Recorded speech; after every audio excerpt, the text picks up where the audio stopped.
Hey there, welcome. My name is Ben. This is Inner Space. Today we're going to be doing a little bit of nervous system regulation. So join me in your heel sit. You want to be on your knees, sitting back on the tops of your feet. And if this is not something that your body does, I understand. It took me about 2.5 years to be able to sit like this. You want to prop the hips up on something, a pillow, a block, so that when you sit down, you're not sitting all the way on the heels. Now understand that this pose right here is the same pose as this, just up on your knees.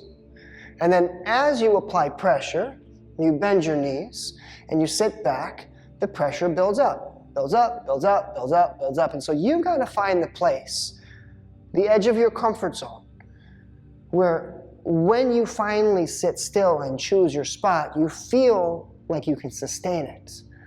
Like what you're doing is not going to grind your gears too far, agitate you too much. So that once you're sitting, you can deal with it. It's not going to be easy, but you can deal with it. We're not going to sit here forever, but we're going to sit here for a little bit. So really make sure that you are in the right spot. Now, here's the trick of this pose, is that if it's really hard for you and you're lifting yourself up like this, you're actually using more strength in your thighs. And then this becomes hard, the resistance. And then the more you go down, the deeper you go, the more relaxed you get. And the more relaxed you get, the deeper you go into your pose. So it's kind of paradoxical that it gets easier when it gets harder. And it gets harder when you try to make it easier. And whenever anything becomes a paradox, that should immediately light up a sign in your mind that says, there's the truth. Because the truth, always paradoxical.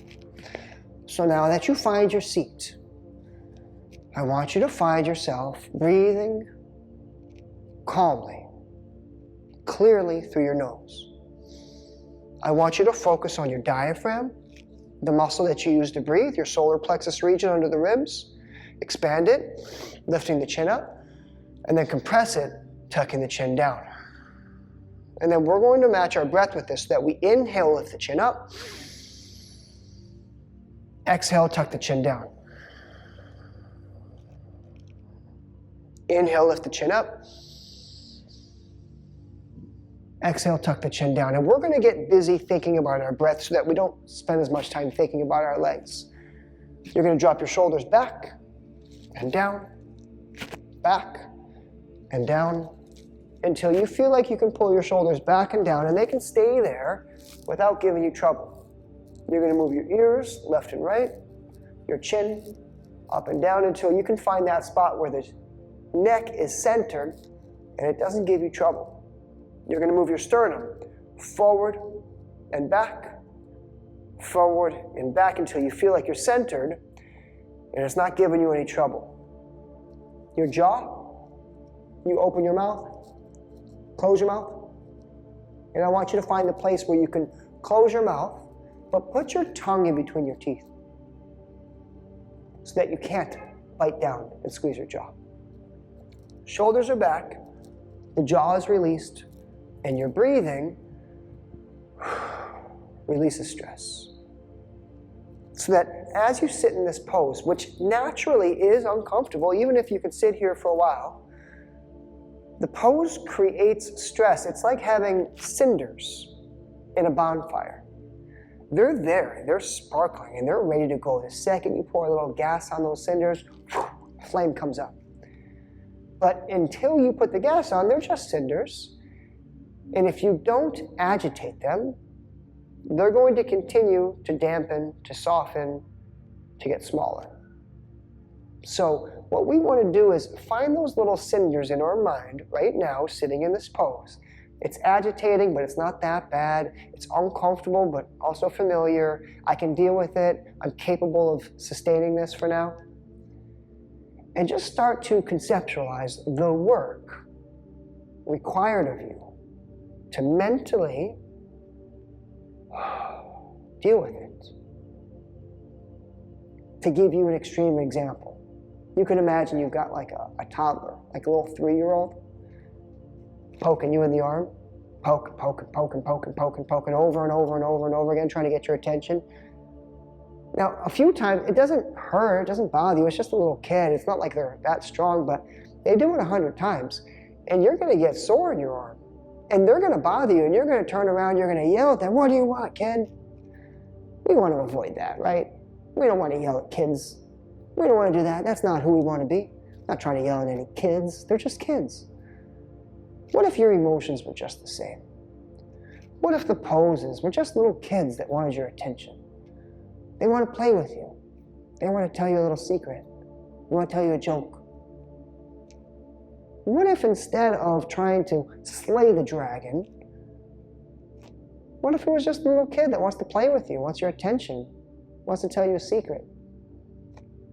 Couldn't we just reconceptualize what's happening to help us shift our perspective? And in this way, all the work that you're doing is playful, it's joyful.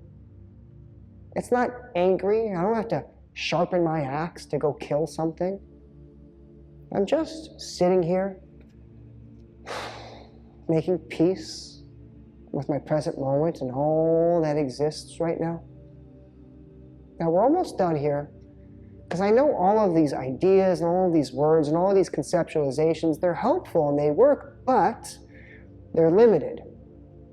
Because at a certain point, we all have our breaking point. And at a certain point, the effort required to keep those cinders at bay becomes too overwhelming. And then we just can't keep with that perspective anymore. If it's just a little kid, now that little kid turns into a big adult who's bothering you and punching you and telling you that you suck. So we're just going to do one more big breath here. Exhale everything out. Lean over to one of your sides and slowly, slowly, slowly let your legs out. Extend the knees. Let the blood flow. Support your body weight with your hands. It may feel like pins and needles. It may feel warm. It may feel achy. Whatever it feels like, just know it's going to pass. You're going to bounce the knees. You're going to shake the legs. You're going to take bigger, deeper breath. And you're going to let it go out of your breath, because every time you want to release anything, it has to come out of you. The best, most efficient way, the most socially acceptable way for anything to come out of you is out your mouth. Breath or words. Now you understand there's a big difference between a deep exhale and yelling angry words, right? But they're both coming out of the mouth. Now let's sit up nice and tall. Bring the right foot into the left thigh. So I've got my long left leg and the right foot folded in. We're doing our side stretch here. It means I want you to put left elbow on your left thigh and right arm in the air. And then I want you to kind of open the chest, close the chest. Open the chest, close the chest, and then reach the arm, pull the arm. Reach the arm, pull the arm. So between your open and closed chest and between your reach and your pull, you can decide where you're going to sit for the next few minutes in your side stretch. But please relax your neck. Your neck has nothing to do with this. Reposition your chin up, down, left, right until your head is more comfortable. And sometimes, little pro tip here, I like to use my left hand, my bottom hand, to support the weight of my head. Sometimes I like to wrap my top hand, my right hand, behind my back. And I still get the same stretch. And so in this stretch, what you want to do is create a sensation of, ooh, this is a little bit tough. Ooh, this is hard to deal with. Ooh, I'm not sure if I can do this. And then as soon as you feel that, it's just a quarter inch back. Exhale deeply. That's better. That's relieving. And then once you get that relief, it really just becomes a question about, well, what are you going to do now? Are you going to keep that relief where it's a quarter inch back? Or are you going to decide to push a little further? Are you going to turn the fire up or turn the fire down? And since we use this analogy of the cinders, you can understand that if you were sitting next to a bonfire, you're outside, beautiful summer night, but it's cold a little bit because it's nighttime now. sun went down, you got the fire going, it feels nice. But as the flames start to die down, you feel the cold creep into your bones. You got to make that decision. Are we going to put another log on the fire now? Bring the flame back up and stay up later? Or are we going to let the flame die down so that we can wrap up our evening and go to bed? Both ways are good. Nothing wrong with either one. There's no such thing as bad in this practice. It's just that you got to make a decision. Are you going to keep working? Are you going to get ready for bed? Are you going to keep exposing yourself to the flame? Or are you going to let it die down? Either way, you're either getting warm and having a good time with your friends and family, staying up late by the bonfire, or you're going to cozy up in your warm bed and have a good night's sleep. No such thing as bad here. Meanwhile, while we're playing all these games with the mind, dropping the shoulders down, relaxing the neck, moving the breath, you're getting yourself a big, deep stretch, and you are acclimating your body to the feeling of being uncomfortable without having to complain about it or shy away from it. Last breath here. And then we're just going to sit up tall. Big deep breath. We're going to do a little elbow twist. Roll the shoulders back and down. Kick both legs out. Nice and easy without rushing. We're going to switch sides. The right leg goes out. The left foot is folded into the upper thigh. You sit up nice and tall. You're going to do right elbow down, left arm up, and you've got this repositioning you have to do to get into it. I'll offer you the visualization of trying to get your hand into a glove.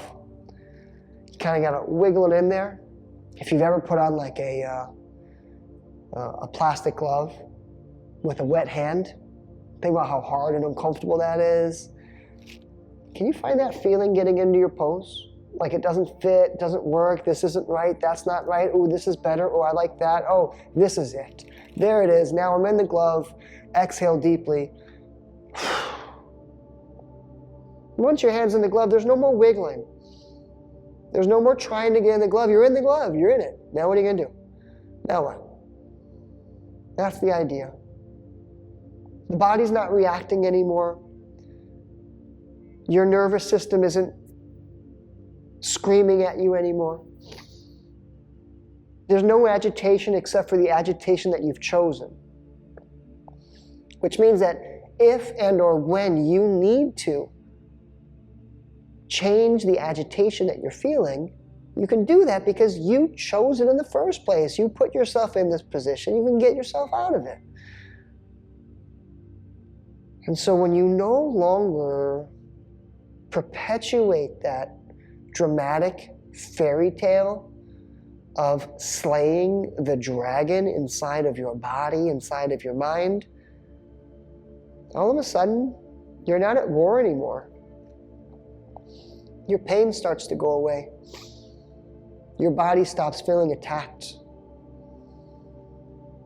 Things start to fall into place.